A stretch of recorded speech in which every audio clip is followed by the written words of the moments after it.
नमस्कार दोस्तों, आप सभी का अपने YouTube channel simple way study पर स्वागत है। दोस्तों, एक नए वीडियो की शुरुआत करते हैं और इस वीडियो में हम 1 और 2 मई के करंट अफेयर्स को देखेंगे। ठीक है, तो कल हमारा वीडियोस नहीं आया था, तो उन खबरों को भी हमने इसी वीडियो में कवर किया है। तो चलिए वीडियो की शुरुआत करते हैं। सबसे पहला प्रश्न है, अंतर्राष्ट्रीय मजदूर दिवस कब मनाया जाता है? तो ये मनाया जाता है 1 मई को।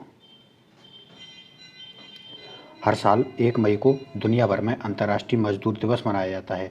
ठीक है, या इसे श्रमिक दिवस या मई दिवस भी कहते हैं। अंतर्राष्ट्रीय मजदूर दिवस की शुरुआत 1 मई 1886 को अमेरिकी औद्योगिक शहर शिकागो में श्रमिक संघ द्वारा की गई हड़ताल से मानी जाती है, जब अमेरिका की मजदूर यूनियनों ने काम का समय 8 घंटे से अधिक न रखने के लिए हड़ताल की थी।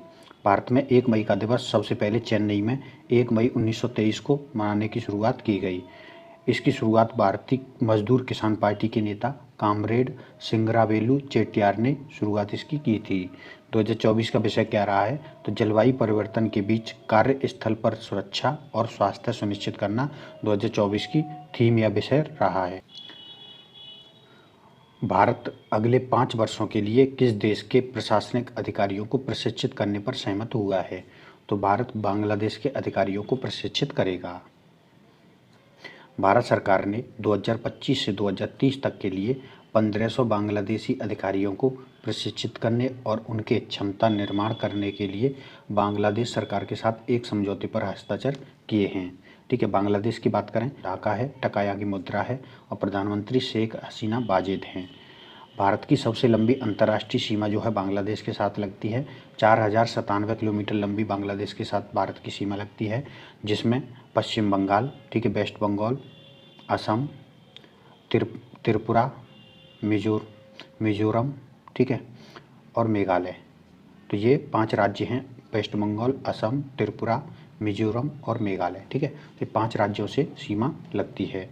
बांग्लादेश जो है भारत पाकिस्तान के 1971 के बाद इसको आज़ादी मिली थी। ठीक है, तो ये बात भी आप याद रखिए कि बांग्लादेश की आज़ादी में भारत का बहुत ही महत्वपूर्ण योगदान था। उत्तर प्रदेश के अमेठी में फुरसतगंज रेलवे स्टेशन का नया नाम क्या रखा गया है? तो ये नाम रखा गया है तपेश्वर नाथ धाम। केंद्रीय गृह मंत्रालय ने उत्तर प्रदेश के अमेठी के 8 रेलवे स्टेशनों का नाम में बदलाव को मंजूरी को अब अनापत्ति प्रमाण पत्र दे दिया है, यानी कि मंजूरी प्रदान कर दी है। ठीक है, तो उत्तर प्रदेश के अमेठी जिले के 8 रेलवे स्टेशनों का नाम बदला गया है। ठीक है, और ये है पुराना नाम और ये है नया नाम। ठीक है, तो यहाँ पर सभी के नाम दिए गए हैं। जैसे फुरसतगंज रेलवे स्टेशन का नया नाम क्या है? तो तपेश्वर नाथ धाम नया नाम है। कासिमपुर हॉल्ट का नया नाम जायस सिटी है। जायस शहर का गुरु गोरखनाथ धाम है। ठीक है, वो सभी नाम दिए गए हैं, आप ये पढ़ सकते हैं। 46वीं अंटार्कटिक संधि सलाहकार बैठक की मेजबानी कौन सा देश करेगा? तो इसकी मेजबानी भारत करेगा। भारत 46वीं अंटार्कटिक संधि सलाहकार बैठक की और 26वीं पर्यावरण संरक्षण समिति की बैठक की 20 से 30 मई 2024 तक कोच्चि केरल में मेजबानी करेगा। केंद्रीय पृथ्वी विज्ञान मंत्रालय का राष्ट्रीय ध्रुवीय एवं महासागर अनुसंधान केंद्र इसकी बैठक की मेजबानी करेगा। इस बैठक में 60 से अधिक देशों के 350 से अधिक प्रतिनिधियों के भाग लेने की उम्मीद है। हाल ही में DRDO द्वारा स्मार्ट मिसाइल प्रणाली का परीक्षण कहाँ किया गया? तो इसका परीक्षण किया गया ओडिशा के समुद्र तट पर स्थित अब्दुल कलाम द्वीप पर, जिसे पहले व्हीलर द्वीप भी कहते थे। तो DRDO ने 1 मई 2024 को ओडिशा के तट पर स्थित डॉक्टर APJ अब्दुल कलाम द्वीप, जिसका पुराना नाम व्हीलर द्वीप था, ठीक है, तो यहाँ से जो है अगली पीढ़ी की supersonic missile assistant release of torpedo, जिसे शॉर्ट में स्मार्ट मिसाइल प्रणाली कहा जा रहा है। ठीक है, तो इसका सफलतापूर्वक परीक्षण किया है। स्मार्ट प्रणाली एक अगली पीढ़ी की मिसाइल आधारित हल्की टॉर्पीडो डिलीवरी प्रणाली है, जिसे DRDO द्वारा भारतीय नौसेना के लिए विकसित किया गया है। यह एक लंबी दूरी की सुपरसोनिक मिसाइल वाहक यानी मिसाइल को ले जाने वाली प्रणाली है, जो 643 किलोमीटर की दूरी तय करने में सक्षम है, और ये 20 किलोमीटर के रेंज वाले हल्के टारपीडो को ले जा सकती है, और ये 50 किलोग्राम तक का बारहेड यानी कि विस्फोटक सामग्री ले जाने में सक्षम है। टारपीडो क्या होते हैं?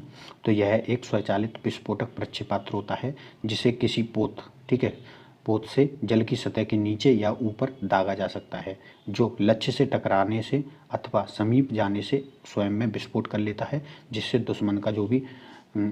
दुश्मन को हानि पहुंचती है, नुकसान पहुंचता है। डीआरडीओ ने एक स्वदेशी टारपीडो बर्डास्त्र विकसित किया है, जिसे 2016 में भारतीय नौसेना में शामिल किया गया था। तो बर्डास्त्र क्या है? तो एक टारपीडो है जिसे डीआरडीओ ने नौसेना के लिए विकसित किया है।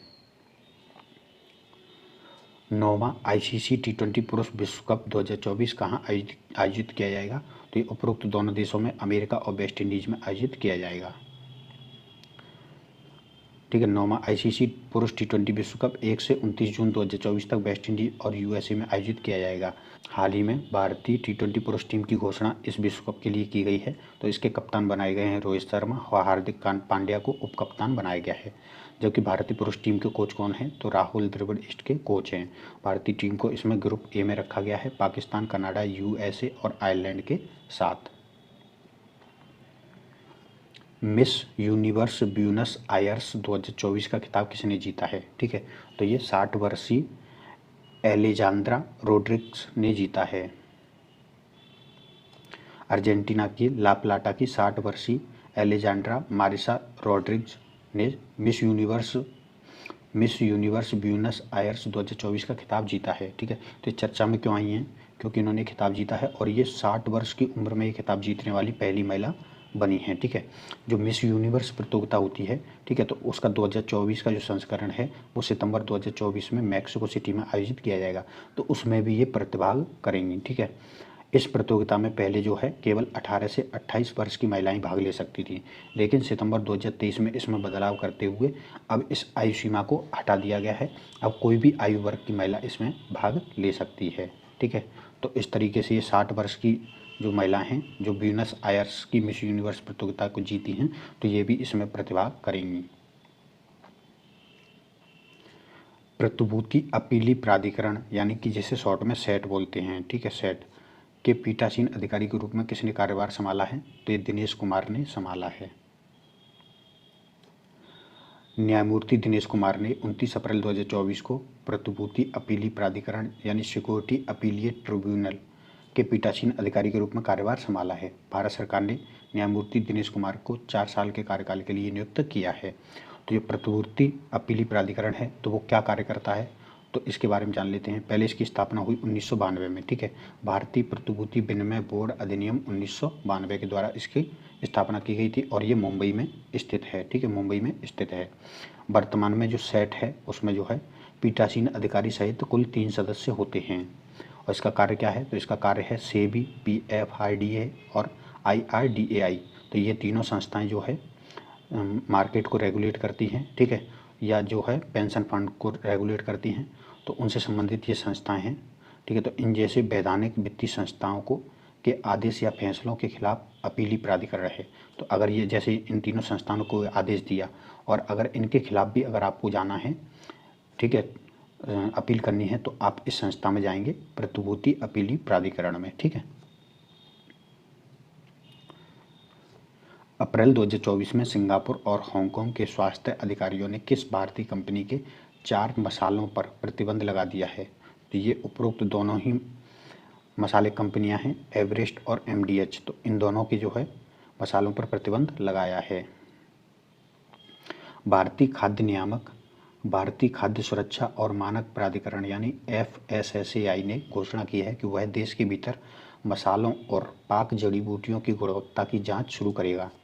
हाल ही में हांगकांग, मालदीव और सिंगापुर इन सरकारों ने 2 भारतीय कंपनियों जिसमें एवरेस्ट मसाले और MDH मसाले, तो इन दोनों के 4 मसालों को जो है इसमें कैंसर पैदा करने वाले कीटनाशक एथिलीन ऑक्साइड की स्वीकार्य सीमा के ऊपर उपस्थिति के कारण, ठीक है, तो जो कैंसर पैदा करने वाले जो कीटनाशक होते हैं तो उसको कार्सिनोजेनिक पदार्थ कहते हैं। तो इनकी उपस्थिति के कारण इस पर प्रतिबंध लगा दिया था। ठीक है, तो अब जब प्रतिबंध देखने को मिल रहा है अंतर्राष्ट्रीय स्तर पर, तो इसके कारण जो है FSSAI ने इनकी जांच करने का फैसला किया है।